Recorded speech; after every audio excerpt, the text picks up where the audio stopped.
What is now time for weather with Nebraska Extension Ag climatologist and Market Journal chief meteorologist Al Dutcher. Well, Al, it's not to my enjoyment, but we're finally seeing a bit of a winter cool down this week. What are things looking like as we turn to the new week? Well, Bryce, we did have some cold air come in during the middle of the week, kind of a rude awakening after some of the warmth we had earlier in the week.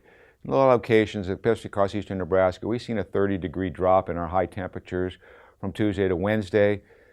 Doesn't look like we're going to see that significant of a temperature change for eastern Nebraska as we go into the middle of next week, but certainly another shot of cold air is coming. So enjoy this weekend. It's probably going to be the warmest we're going to see into the early part of next week before we see that cold air once again return into our region. More importantly, at least from the standpoint of cold air, we're not seeing what the upper Great Lakes regions are seeing. They have a lot of locations haven't been above freezing since the beginning of the year. So from that point, we're thankful we've seen some of this warm air move in on occasion. So let's take a look at the upper air models. And the first thing I'll draw your attention to is we have a trough over the Great Lakes region. This cold air looks like it's just going to clip northeast Nebraska and slide off toward the east.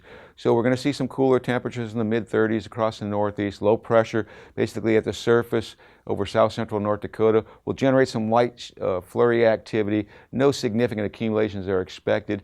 And by the time we get to Sunday, that trough will start to shift toward the east. That'll allow that warmth from the southwest to start building into the western half of the state. We should actually make it into the upper 40s, low 50s across portions of southwest and southern panhandle, more like the lower 40s across the eastern part of the state, with flurry activity continuing across the Great Lakes region. Now on Monday, this trough starts to flatten out somewhat, so we're going to get a downsloping flow from the west. That will allow temperatures to move up into the 50s across the west and probably in the mid to upper 40s across the east, except for the northeast where we may still confine to the lower 40s. Flurry activity pretty persistent across the northern plains, kind of cuts off across northeast Nebraska. On Tuesday, we'll see a continuation of that warmth, but we also will be dealing with a high pressure system sliding in from the north, reinforce the cold air. As that slides in, we'll see some flurry activity mainly to the east of Nebraska and some more concentrated snow across the Ohio River Valley.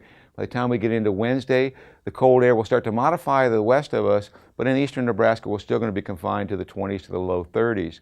Low pressure starts to develop in northeastern portions of New Mexico, generate a little light flurry activity, and that system will start to progress toward the east and become a major storm as we go into the weekend. We get one more shot of cold air coming down the back side of this trough to reinforce the cold, and then we will start to see some fairly significant warming from west to east. So flurry activity over the central Rockies, northern plains, and this coastal storm, which will become a doozy as we go into the weekend, starts to really get its act together as this trough digs and pulls that cold air well south. This storm the next weekend will ride up the eastern seaboard, once again giving them a large snowstorm.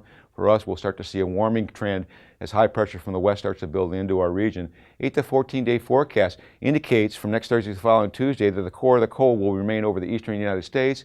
And in terms of precipitation, we start to see a trend change in the northwest with moisture starting to come into the northern Rockies.